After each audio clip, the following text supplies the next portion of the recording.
Martynai, ar sunkios buvo šios rungtynės jūsų komandai? Sunkios, tikrai.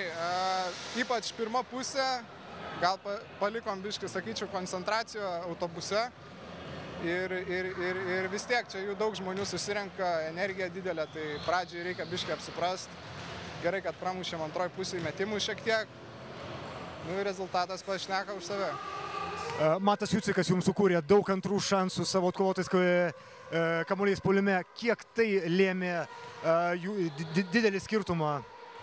Žiauriai daug lėmė, mato pajėgumas po krepšiu, jisai, kiek žinau, ir su vaistais žaidžia dabar, tai bravo jam, iš tikrųjų labai daug davė šiandien varžybose jisai.